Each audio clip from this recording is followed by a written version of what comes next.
How many minutes are you doing what you want, when you want, in the way that you want? Did you really allow your heart to shine? Did you spend your time on these things that brought you joy? That what is my purpose, right? Why am I here? And what is my genius? What are these unique skills that I have that enable me to do something in a way that has a positive impact? But understanding the way that this cosmic algorithm of the universe works enables us to give ourselves the best chance for victory.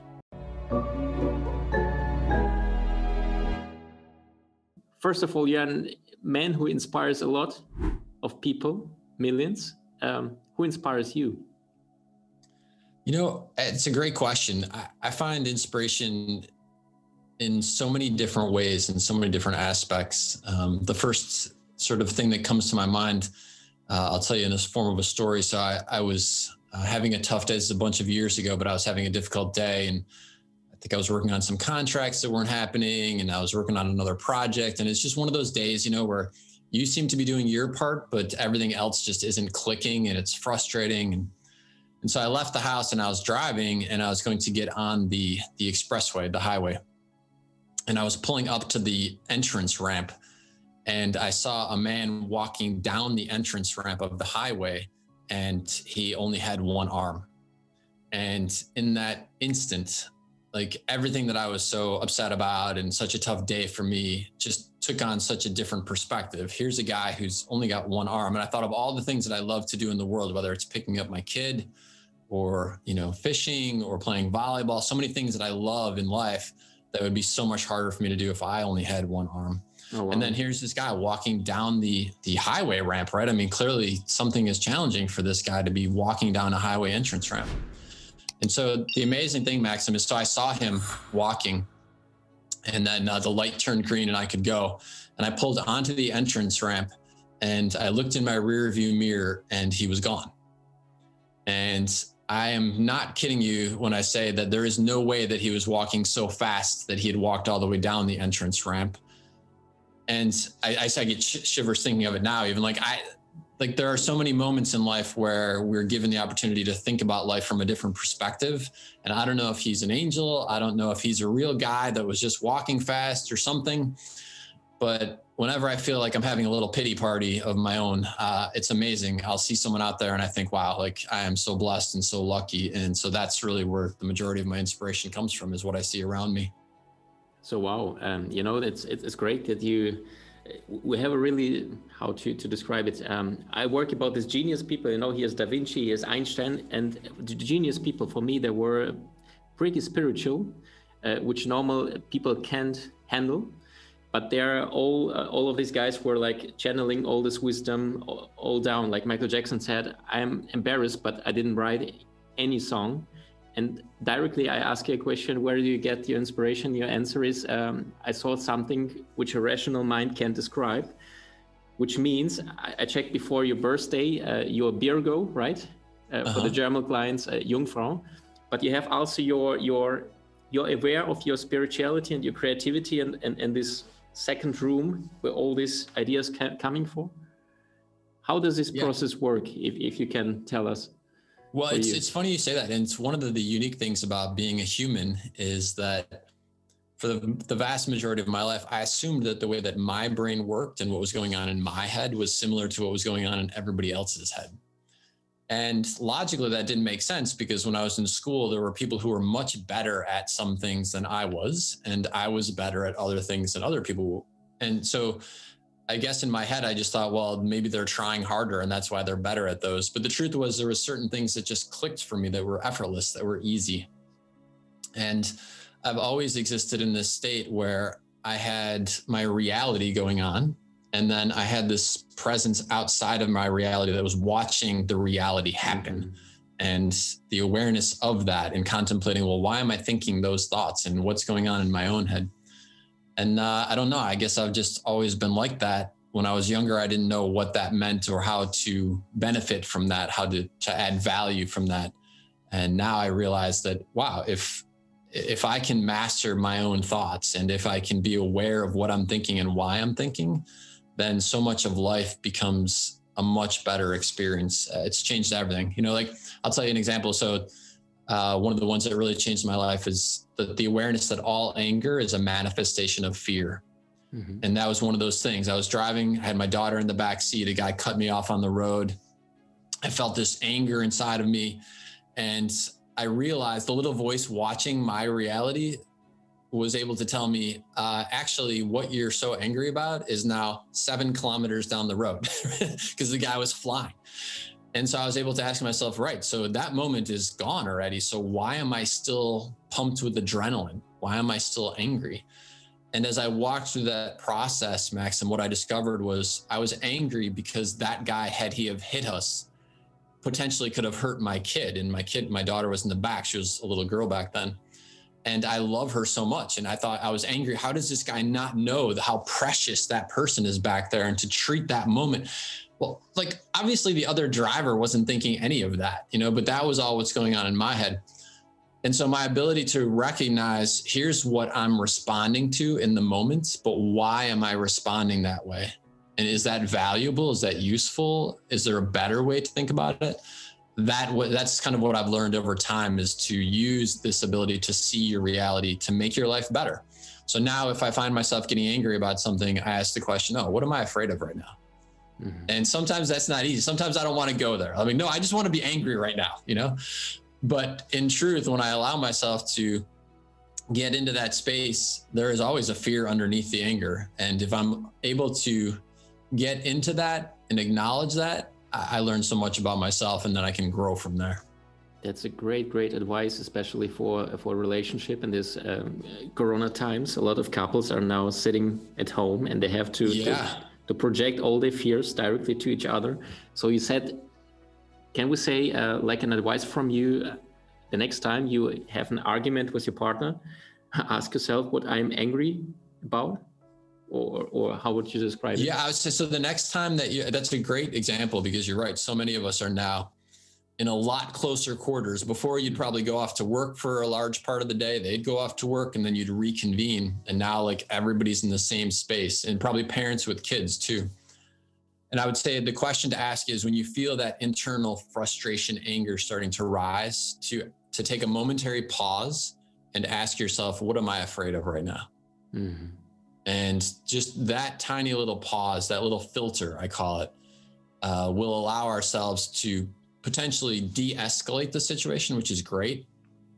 And ideally, like I said, learn from the moment to say, oh, wow, like, that's just me being afraid that I'm not good enough for that person, or that they're going to leave me, or whatever the fear is. And so often these fears are completely irrational, but in the moment, there's a trigger that sparks that fear. That's wonderful. I'll say the one that I see with kids all the time is, people are afraid that their kid isn't going to be enough.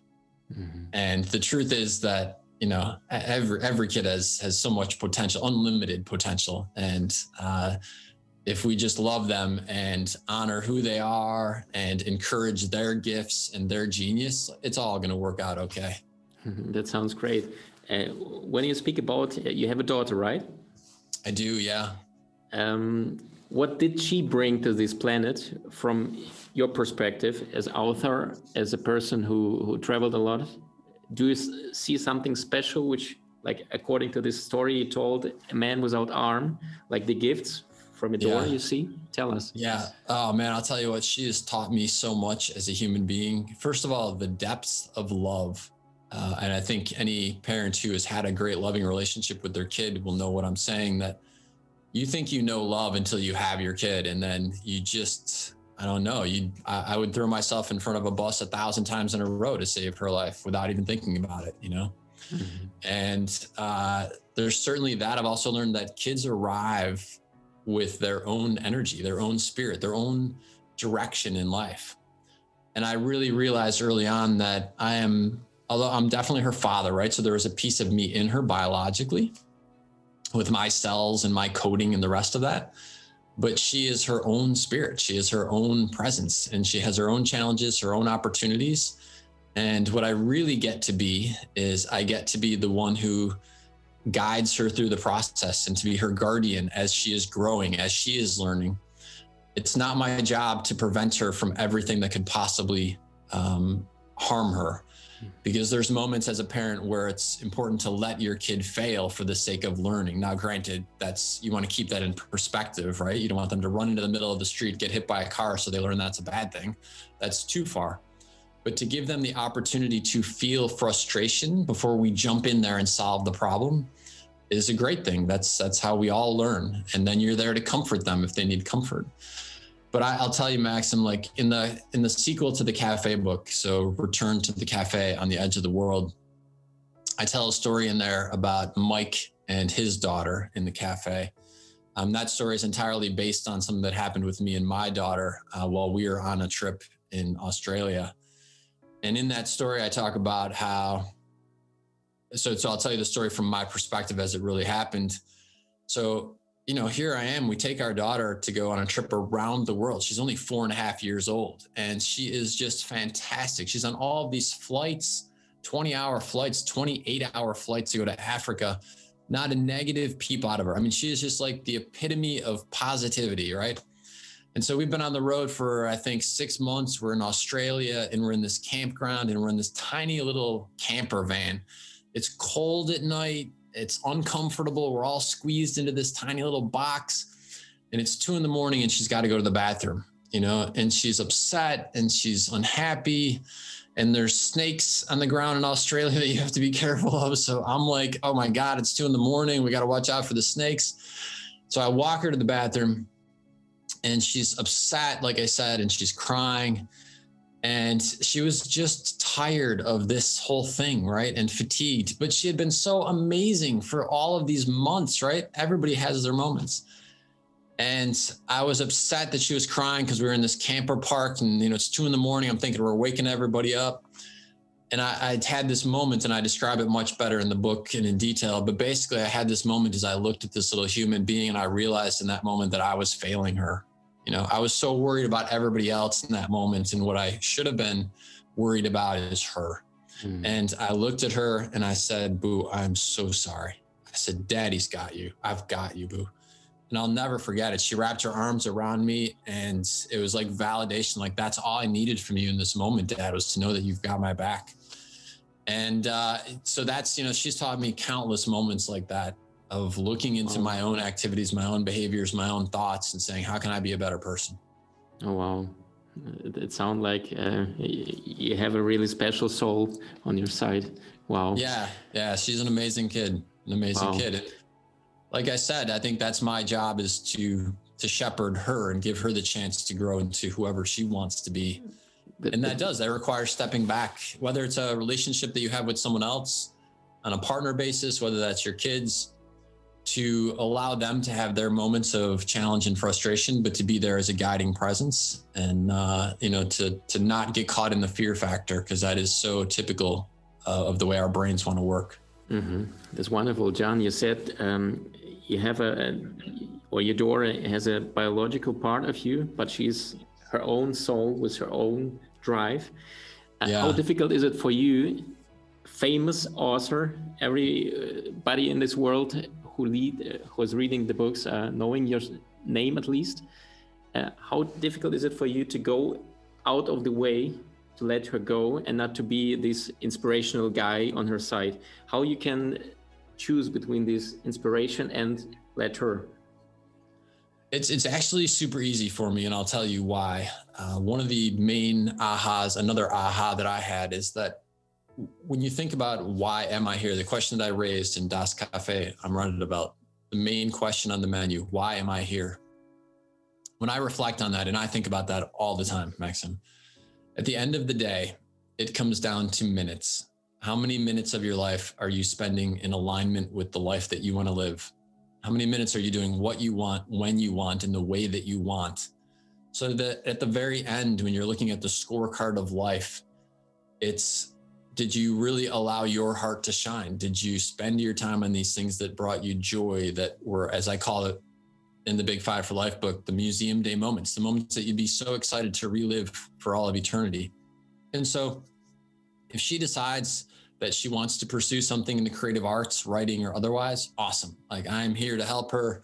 I'm here to support her. And she is a great writer. And so there's a possibility that that might happen. At the same time, if she decides she wants, like, she loves cooking, if she decides she wants to go be a chef somewhere, awesome. If she wants to go backpack around the world for 5 years, awesome. What I want for her, my dream, and I say for her because we're in the conversation about her, but it's really my dream for every kid, every adult out there, is that they allow themselves to follow the path that most fills their day with those moments that make them smile. Because to me, that's really what, at the end of the day, that is the purpose of life. That's wonderful. Did you have these moments at the age of 10, 20, 30, or better to ask, what question would you ask yourself now when you would meet yourself with 10 years old? What would this little John ask you with 10, 20, and 30 about life? One question. I was very confused about the point of life when I was younger. I saw what I considered to be the insanity of life, in that it seemed to me that you work really hard in school to then go to university, to then get a job which you hate, and then spend the majority of your life at that job. Like, that was kind of when I looked out at the world, that was what I saw. Now, obviously, that wasn't entirely the story. There were many people out there who were doing things that they loved. I didn't really know those people, though. And so my worldview was that other one, that you're just going to work super hard to get a job that you hate, and that will be your life. And that made no sense to me. Even though I couldn't think of a better alternative, it didn't make any sense to me. And so I suppose if 9 or 10-year-olds me was asking this version of me a question, it would be, what is the point of this all? Isn't there something that's more important than this? Museum with these amazing moments. You're filling your day with these amazing moments. And it took me decades to figure out that was a possibility. It really wasn't until I was in my late 20s, I had an experience, which I talk about a little bit in Das Café am Rande der Welt, of sitting on the beach in Costa Rica. Mike tells the story in the book, but it was part of my story. And then about 5 years later, when I was in my early 30s, left everything behind to go backpack around the world. And those are the moments that really transformed me, to help me understand that, wow, you can actually do this. You can actually live a life where you're excited to get up every day. You're excited to spend your time on these projects. You're excited to, get on a plane and go someplace and hike in a country that you know nothing about. Like, that would have terrified me when I was younger because I didn't have the confidence. But now I realize that is definitely a possibility. Wow. You had a lot of dreams, as I found before, like to being pilot, or as a 12-year-old kid, you worked on the street. How did all these brought you to this inspirational guy for all of our time? Yeah. Sometimes in life, you think that this is your path, and you work very hard to succeed on that path, only to then have it not be your path. That was the case with me. You referenced the pilot thing. I thought that I wanted to be a pilot, but to be honest with you, Maxim, the only reason I wanted to be a pilot was because I wanted more time off and I wanted to travel. And the only thing I knew that enabled you to do that was be a pilot. So my destination was somewhat clear, but the path to my destination was very foggy and very unaware. Had I have had more of a worldview at that point, I would have understood that there were many ways to get to that destination. But that was the only one that I knew. And because of something that I had zero control over, which was an undiagnosed medical condition, at one point in my life, that dream was completely taken away from me. Mm-hmm. And it was a terrible year when that happened. It was, I was very, very depressed. I'd invested my life savings in that dream. What I realize now in looking back is that there was a much better path for me. And had I become a pilot, I would not have walked this path of being an author. And this author path is a much better fit. Like we were talking about earlier, when you were in school, there were certain things that were effortless. Writing for me is much more effortless than being a pilot was. And I think that this is a fascinating thing to think about. I don't believe in predestiny. So I don't think that you arrive in the physical form and your future is already mapped out for you. But I do believe that in the cosmic algorithm of the universe, that we are called to play a role at times. Now, maybe we picked that role before we were born, or maybe that's just us in the universe conspiring to create the role which we can have the greatest impact in a positive way during our time on this planet. But I realize now that there are a lot of people who can fly airplanes, and probably a lot of them that can fly them better than I can. But the work that I do as an author is a much better fit for me. And I think that the universe was conspiring to tap me on the shoulder and say, I know you think you're supposed to go that way, but the truth is that you're actually supposed to go this way. This is a better fit for you. And the takeaway for that for me is when we encounter these moments in our life where something goes different than we expected, if we can step back from that experience and say, well, wait a minute, instead of feeling frustrated, instead of feeling angry, instead of feeling disappointed, can I step far enough back to say, I wonder why this is happening? Like, what can I learn from this moment? Where is this guiding me that's different than I expected? And the better I am at doing that, Maxim, the more I learn from those moments and the more they help direct me to something that's even more spectacular than what I thought I was going to experience on the other path. Would you say you was meant to be this author before you incarnate in this body? Or do you think it was how would you explain it from your perspective now? Yeah, so this goes to what we were talking about the predestiny. So I don't believe in predestining, but I do believe that we have a calling. And this is going to sound weird because for the vast majority of my life, the early decades of my life, if someone would said at any time in your life, someone will say to you, thank you, you did something that changed my life in a positive way, I would have said, that's never going to happen. Like, I have nothing to add.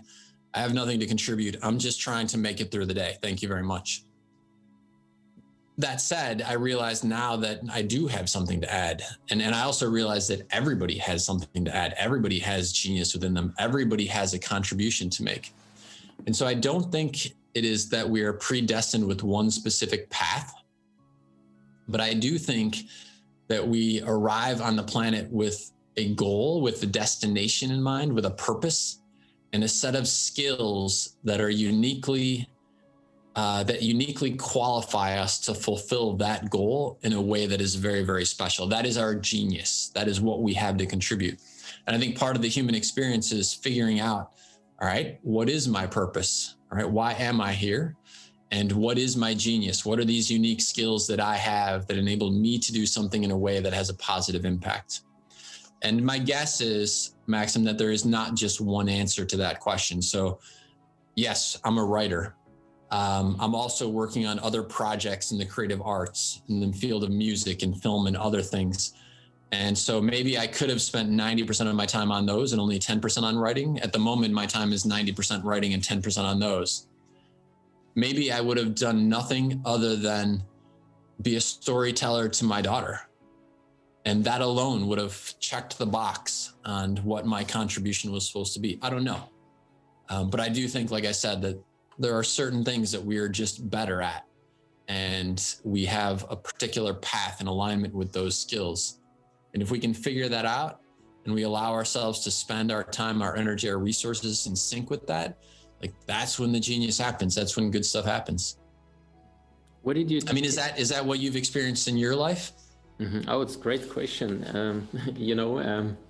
7 years ago, I was fired, and I was before I was studying business, traveling 5 languages, and at the end I was fired after 2-3 months, and was starting from the ground. And then at this moment, I never forget, I traveled with my old Peugeot 206 at home, and now I understood I will not need this car anymore, and I have no money anymore, and the job which I studied 6-7 years for business, that's it's gone. But I had like 44 cards, it's like kind of spiritual cards, and then something said to me, take one.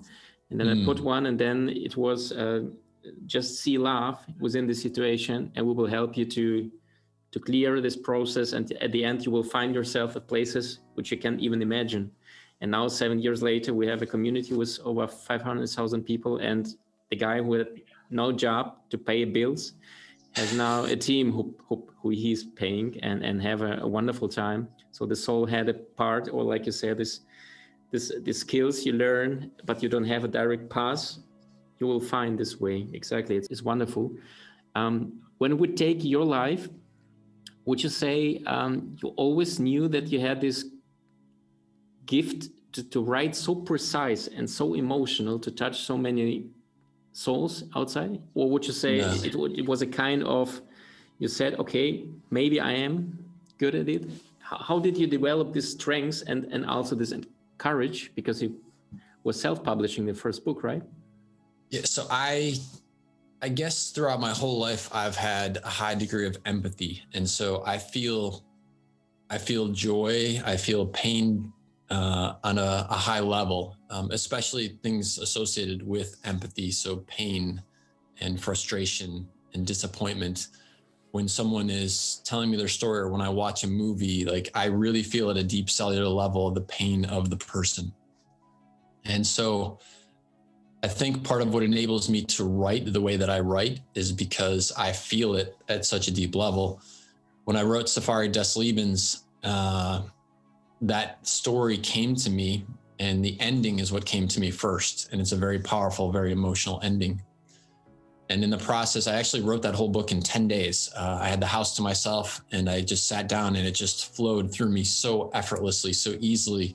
It was a conversation between characters that I was watching, and it was happening so fast I couldn't even type the dialogue as it was happening. But it was so real and so emotional for me that, towards the end, this very emotional part, when it actually happened, Maxim, I was alone in my house. It was 2 a.m. And when that moment happens, I actually physically yelled out, "No!" And I had tears just streaming down my face. And so I think that my ability to be in those moments in such a 100% way is what enables me to write them in a way that I hope at least connects with readers in such a 100% way. So I think that is unique to the way that either my brain is wired or my heart is wired or my purpose. I'm not sure exactly, but yeah, it's something that is part of the toolbox of life that I have, part of my genius. And like I said, everyone has genius, but it's part of my genius that enables me to do what I do and do it the way that I do it. I did not understand. So I had that same ability when I was younger. I would see someone being bullied and I felt it on a deep personal level. I didn't have the courage to step in and say, "Stop that," you know? So I had some elements of the gift, but I didn't know what to do with the gift when I was younger. I didn't realize that someone could make a living as a writer, which is weird because I read books all the time, but I didn't see myself in that role, you know? And one thing that I would give as a recommendation to people is when you're in that space, like I was in that space, and you can't see where your genius is, allow other people's compliments to sink in. And so when someone says to you, "Wow, Maxim, you're like super creative." So many times in life, when you have a low self-esteem, which is what I had, you hear that compliment or you hear that comment, but you push it to the side or you dismiss it. You know, you say, "Oh, well, I'm not really that creative," right? Or "I'm not, wow, you really seem to connect with people." "Well, I don't really do that well." Like we dismiss these things. But in truth, when those compliments are coming from honest people who have your best interest at heart, those are the times to really let that sink in and say, "Okay, like maybe I do that particularly well. And that's a good thing. Like that's one of my gifts." And so who else has that type of gift? In what way do they use it? And by finding examples of what I call finding your who's, finding your ultimate who's, who has that same type of gift and in what way are they using it? And asking yourselves, well, would I like to use my gift that way too? And that is such an awesome way to find these different paths. They could be career paths. They could be ways that you spend your free time. It doesn't matter, but they open up these doorways into other possible realities. And I wish I'd have known that when I was 10. I wish I'd have known that when I was 20, 25, whatever, because that type of insight, that type of awareness can so accelerate your life in the direction that you really want it to go. I felt like, and I still do feel like I was late to the game. You know, I didn't really figure out who am I and what do I want to do with my life until I was in my 30s. And it's definitely possible to figure that out a whole lot earlier than that. And, you know, that just gives you more years doing something that is in alignment with your heart. So the more minutes, the more years, the better it is. That sounds so wonderful, John. Thank you for these. What would you recommend to, let's say, a 28 years old guy, maybe doing like you and me business. I was in consulting. I think he was manager, right? Yeah. Yeah. What would you recommend kind of guy like this, or maybe a young lady, 31, 6 years after she promoted or finished studying? She's now at work. She knows it's not her path. Right. So what would you say to these people who are listening this podcast and YouTube? Yeah, I would go back. So sometimes when we're in these situations, it can feel really overwhelming. All the decisions we've made up to that point, the school decisions, the investments we've made, whether they're financial, time, energy, whatever, it can feel like, well, we've put so much into this, we have to stay there. And I would say, first of all, it's easier to leave than you think, always. And your story is a great example of that, right? So in that moment of, oh my gosh, like I've invested so much into this, what am I going to do now?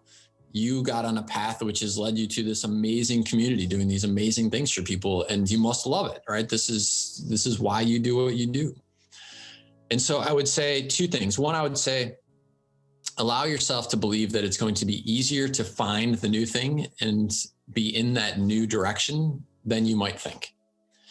And the second thing I would say is, going back to the comment I made a few minutes ago, find your ultimate who's.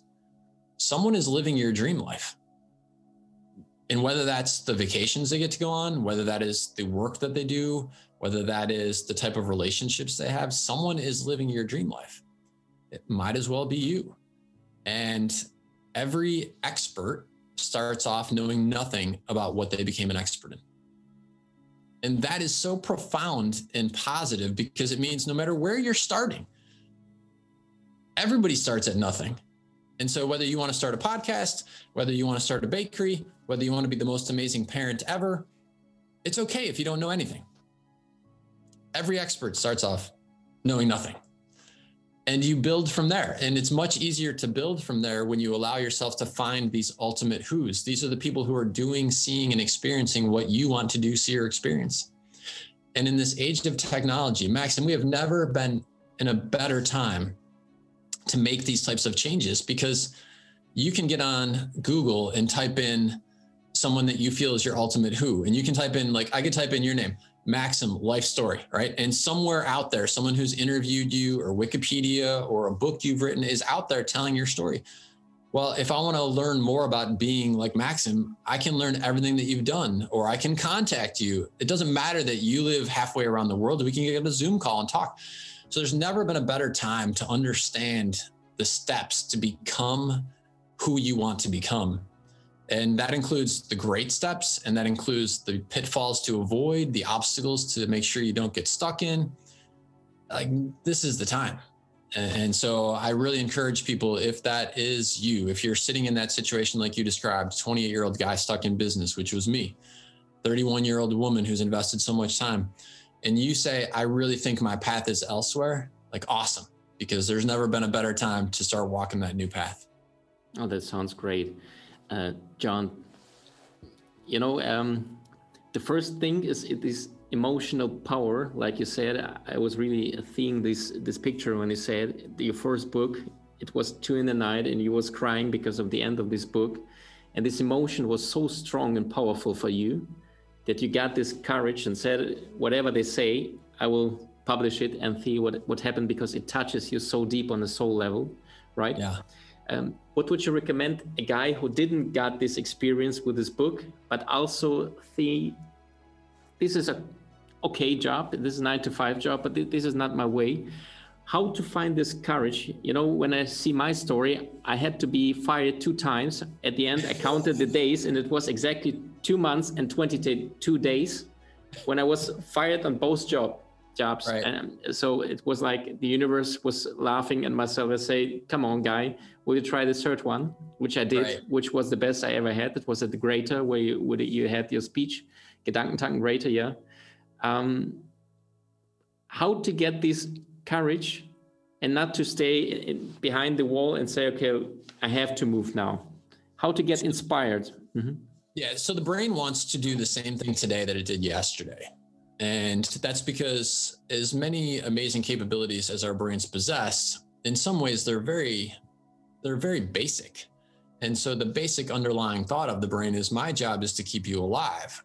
And so whatever you did yesterday must have worked because you're still here today. So let's just keep doing that again and again and again.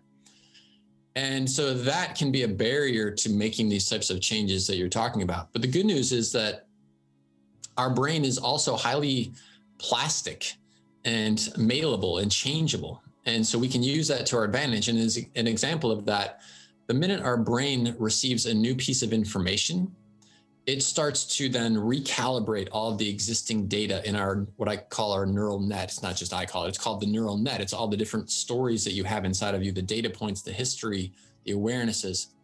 And so the minute you receive a new piece of information, it sort of recalibrates everything that's in your brain. So for example, if you were in that situation and that's what you knew, and that was me. And then all of a sudden you meet someone who is backpacked around the world, and you talk to them a little bit, or you learn their story online, or you watch a video about their adventures, your brain can no longer be exactly the same as it was before you knew that.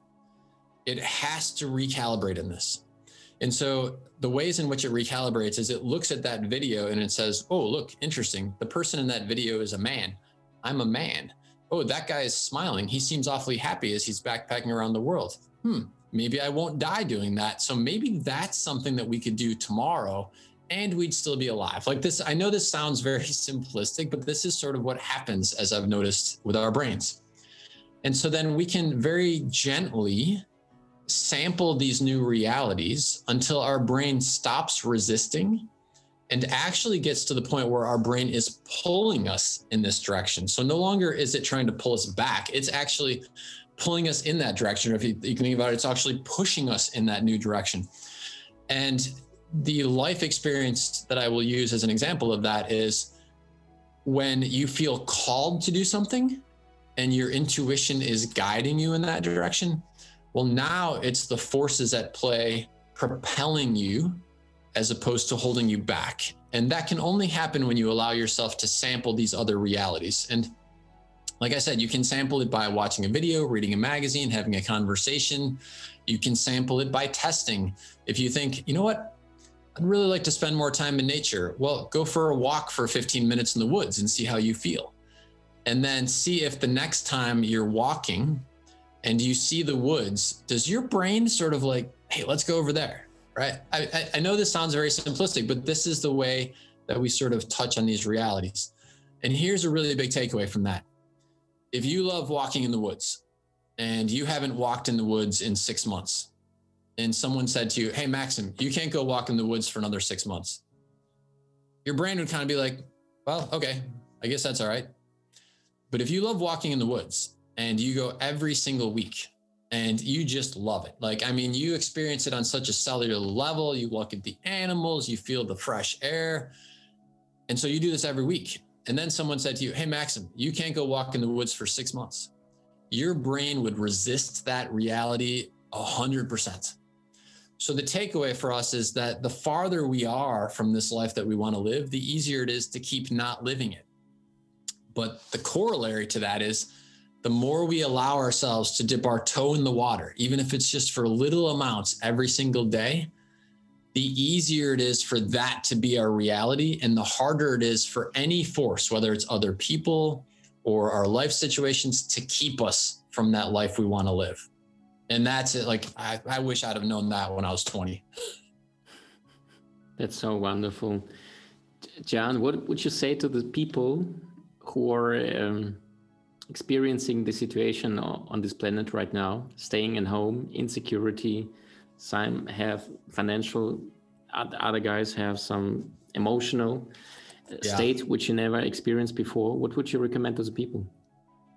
So I've discovered a couple of huge pieces of what I call the cosmic algorithm of the universe. Yes. Because I believe that in the same way that you can do computer coding, and when one thing happens, there is a residual effect of that, right?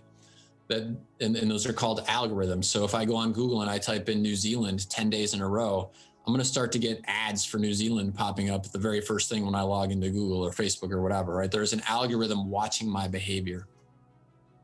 I believe that the universe actually works in a similar algorithmic way.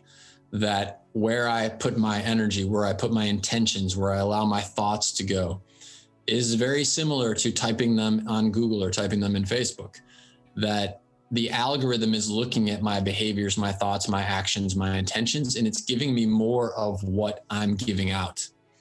This is a huge takeaway, because even in a time like this where we can't necessarily go do some of the things we'd like to do, we're still thinking, we're still acting in a way. So how am I spending my time? If I love travel and I can't go travel right now, am I still like looking at travel videos online? Am I still reading travel magazines? Am I still having fun travel discussions? Am I still dreaming about travel? Because if I am, that opens up the possibility at some point to travel. And I know that we can't always understand the next 5 steps on the path, but understanding the way that this cosmic algorithm of the universe works enables us to give ourselves the best chance for victory. And another example of this is less applicable right now because people are spending their time working from home. But I used to see this play out so many times, that the algorithm of the universe is not just listening, but it's watching. And so if I'm spending 10 hours a day at the job that I don't like, and I'm sitting in my cubicle unhappy at this job that I don't like, in my thoughts, I wish I was at a different job. But my actions are demonstrating to the algorithm that this is important to me. Well, if you believe that the universe is a kind presence, right? And you believe that we are creatures of free will, which I do believe, that like we make our own choices. And so whatever we're deciding is what we're deciding. So we're creatures of free will, and we live in a benevolent universe. Then the benevolent universe is looking down at the way I'm spending my time and saying, well, gosh, that guy, John, he must love whatever he's doing in that cubicle, because look how much time he spends there. I mean, he misses time with his friends. He doesn't go on vacations. He must just love whatever this thing is. Well, since I'm a benevolent universe, I'll give him more of that. And so this is really important. If we don't like the life we have right now, then be very careful about the messages we're sending into the algorithm in terms of how we're spending our time. And when I look back over the history of my life, I see the ways this played out. I didn't understand it back then, but I see the way that it played out, because I was wishing for a different reality, but all I was doing was living the reality that I didn't want. So I was sending a very distorted message. Oh, wow. So would you say, if we can go to the practice, like visualization or affirmation, what are the tools which you recommend to people to get a new personality and out of the old system? Yeah, great question. So let's think about things from a very tactical perspective. So we have the actions. Those are the physical things that we do every day. And so first of all, it's knowing, what are your big 5 for life? What are the things that you most want to do, see, or experience? And having that crystal clear awareness allows you to then focus your time, your energy, your finances, and your other resources on the things that matter most to you. So that's step 1, is figuring that out. Step 2 is, from a tactical, practical perspective, how am I spending my time? Am I literally just surfing through, watching everybody else's reality, whether that's Instagram or Facebook or something else? Or am I allowing myself to spend time physically doing, seeing, and experiencing the things that matter to me? And again, during this time in the universe, maybe that I'm watching more about that on videos, or I'm having phone conversations or Zoom conversations as opposed to actually doing it. But nonetheless, that's time spent doing what I want to be doing. And then there's the thinking. You mentioned that, and that is a very powerful piece of the algorithm. Something that changed my life completely about 3 years ago is the implementation of a mantra. And so I identified 5 things that I want my life to be. And any moments of downtime, instead of letting my mind drift, instead of thinking, my mind used to go back to conversations from 20 years ago and replay them in my head and perfect them in my head. Absolutely a useless way to spend my time and energy, Max. A useless way to spend my minutes on the planet. And I had a very huge aha moment, which was, why don't I come up with a better way to spend those moments of downtime? And so I created this mantra, which is 5 things that I want my life to be. And you say them in the present tense as if they already are. And so now in my moments of downtime, I just say those things in my mind. I just repeat them over and over. And right before I go to bed, I say them. Right when I wake up first thing in the morning, I say them. This is not something that I could have understood when I was younger. And it would have sounded very like, okay, this is just really weird. Like, I think that is probably the exact words I would have used when I was younger. That's really weird. I don't understand. I'm not doing that. Right. I still can't tell you exactly the way that this interacts with the algorithm of the universe. But you know what? I can't tell you exactly how my cell phone works either. All I know is I pick it up, I hit a bunch of things on the screen, and next thing I know, I'm talking to Maxim or I'm talking to somebody else. I don't have to know exactly the way it's all working to know that it works. Well, let me tell you from personal experience, I can't explain exactly how this mantra technique works to make it a reality. But in the same way that my cell phone works, this technique works. It is one of the most powerful things that I've implemented in my life. My guess is because in the same way that I was talking about how we're demonstrating to the universe what's important to us, when I use these moments of downtime and I use my mental energy to demonstrate into the algorithm that this is what I want my life to be, this is the life I want to live, I think it's just as powerful as the way that I'm acting. And so it's a great tool to use our downtime to be positive time. Oh, wow, that's great. John, when we speak about genius people, you said everybody has a genius inside who's in him or herself. You know, at my career as speaker, I will be, or the most companies book me for telling the stories about Tesla and Michelangelo and Da Vinci.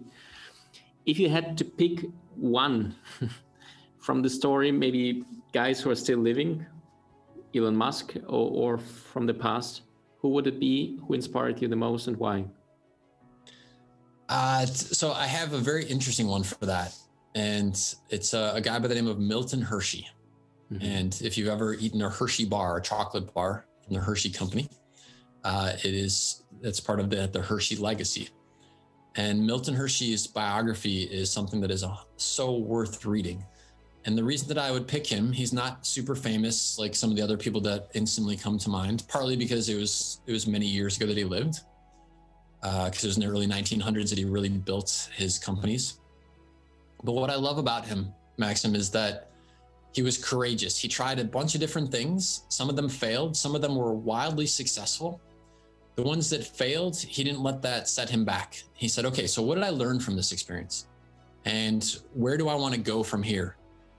And I love that about his story. And then he was hugely successful in one particular industry of candy. And then he was actually in Germany and saw chocolate for the first time. And he said, wow, this milk chocolate thing, like nobody is doing that in America. And I think this could be a fantastic thing. And so he sold the business that he had that was so successful because something else called him. And that takes unbelievable courage to do that, because it's so easy to just keep doing what we're doing. But when we feel called to do something else, his story reminds me that it's worth heading in that direction. And one of the other things I love about his story, there's many things, but one of the other things I love is that he was a huge philanthropist. And so he, at some point very early in his success, said, you know what, like I have enough for me. And so I want to do a ton for other people. And so one of the things he did is he kept the price of a candy bar 5 cents for over 60 years. Like, can you imagine keeping your product? Imagine a Tesla 60 years from now still being the same price, like exactly, not inflation adjusted, but being the exact same price. And his logic was that I've got enough. Like, I just want to share what I've created with other people. And he built an entire town. He built schools. He built an entire place for orphans who had nowhere else to go. So I love the way he took his genius and applied courage to bring it to life. I love the way that he shared it on such a broad scale. And I really love the way that he looked out for other people to create not just more of his own success, but to make a lot of other people successful and happy. Whether that was because they enjoyed his candy bar for 5 cents, or because he made them happy and successful in their work, or because he gave them opportunities as orphans. I just think the total picture of his life story is one of the most inspiring ones out there. It sounds so great. Thank you for sharing these. Yeah. Thank you. John, The next question is, who is Jan Strzelecki in private? What does motivates you? What is completely difficult for you? What are you still doing with your possibilities you have now from all this success with the books? Yeah, what would you never touch again? Well, it's always been very important to me. Are there some private rituals in your life? Well, I've always done my very best, and I will always continue to do my best to be authentic in everything that I do. Who I am when I'm interacting with you now, who I am when I'm on a stage, who I am when I'm signing books is the same guy as who I am when I'm at home. I would never feel comfortable trying to be something else. And sometimes it's funny. So I'll get back to the main question you're asking, but I'll tell you a funny story. So I was in a bar one time, and this woman that I knew came up to me and she was like, "Oh my God, John, I'm so glad you're here because my mom is here and she loves your books. And she says the cafe on the edge of the world changed her life and she's always wanted to meet you." And so she goes and she gets her mom, and her mom comes over, and her mom just reaches out, gives me this massive hug, and she says, "Oh my God, thank you so much. Your books are so awesome." And then she kind of pushes back a little bit and she looks me up and down and she goes, "I thought you'd be taller." And it was just such a laugh moment, you know, like she'd had this perception of, I don't know what I was or who I was. And it was just such a sort of a wonderful grounding moment. Like, no, this is just me. Like, this is who I am. I'm just this guy. But so this is who I am. I mean, these are the types of things I think about all the time when I'm on a call with you, or whether I'm in my office. What makes you happy, and what would you not do anymore in your life with your new consciousness, with the success you have? Are you still making coffee or make the dishwasher? Totally. Yeah. No, I mean, yeah, I cook with my family. I'm the guy who runs the grill at our house. So if we're grilling, it's probably me on the grill. Yeah, nothing of that has changed. And I'm a shorts and a t-shirt kind of guy. I mean, I'm wearing something a little nicer for our interview, but and I live in Florida, so it's a warm climate, but I'm a shorts and a t-shirt kind of guy, Max. I mean, it's okay if someone is different than that. I totally respect that, but that's just who I am. And so if someone were to see me in my daily life, odds are I'd have my hat with me, because when I'm out kayaking or doing something else, like, it's always with me. But this is what I am. This is what I do. I'm not going to change those types of things. I do my best to ask a question, and this is sort of a great New Year's exercise, actually, is to say, I created this little game called Stop, Start, Continue. And when I look at the new year of 2021, what do I want to stop doing? So what are the things that I don't get great joy out of, right? And what are the things that I want to continue because I did it last year and I enjoyed it, or maybe I've done it for a lot of years and I enjoy it. And what do I want to start? What haven't I done that I want to start? And as an example for me, I want to learn to scuba dive. And so I love being in the water. And so a continue for me will be, I want to continue to snorkel and free dive because I love free diving, but I want to start scuba diving because I've never done that. And I think that'd be a really cool experience. Right. And so I use this stop, start, continue to look at my life and say, how can I continue to go up that ascending life curve that I talk about in the Big 5 for Life book? But I would say in terms of writing, I'm actively right now working on the 4th book in the Cafe series.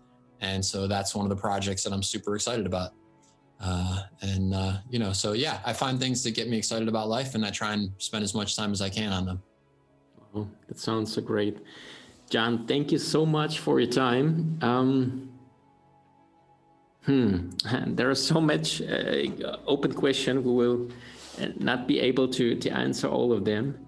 We'll have to do a second round. You let me know when you want to do a second round. Let's do this. Yes, sounds great. Maybe the last question. What is your wish for yourself and for your family? What would you like to increase more and to discover more? Well, at this moment in time, my great wish for the planet overall is,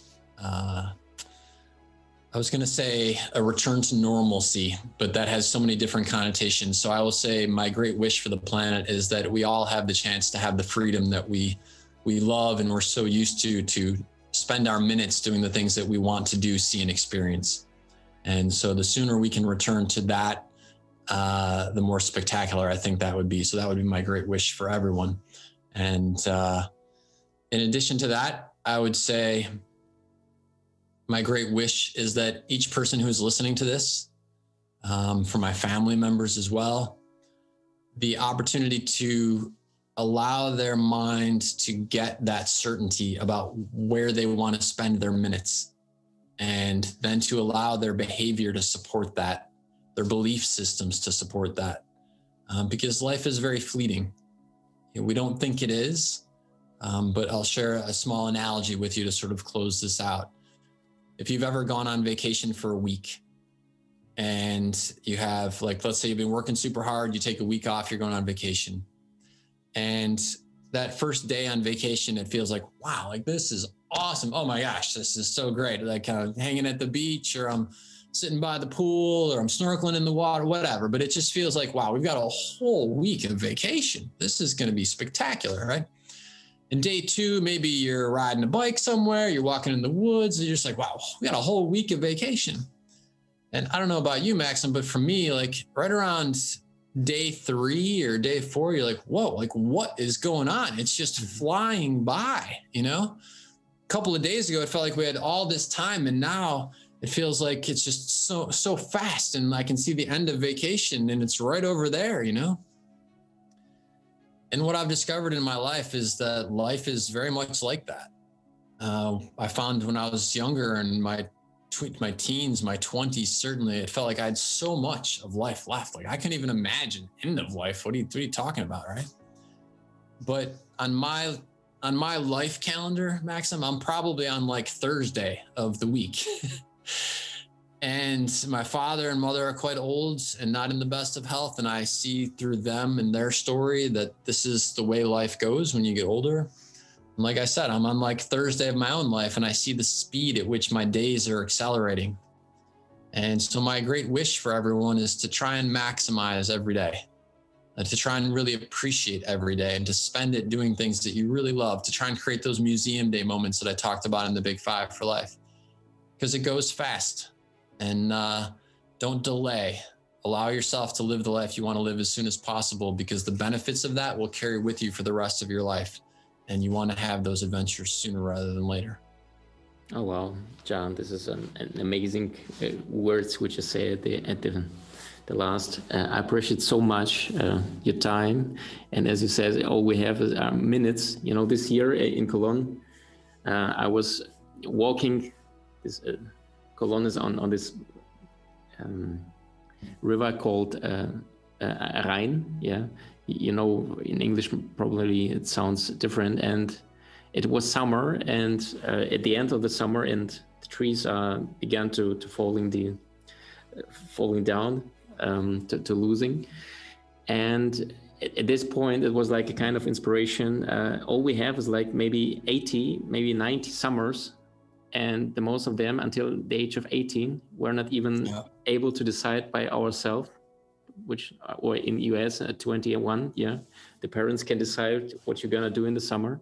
So it's so few time we have, and I appreciate so much time, what you do for the people, and honor you for a great job. Thank you so much. Thank you, Maxim. I'm right back at you. I appreciate what you do and the way that you do it.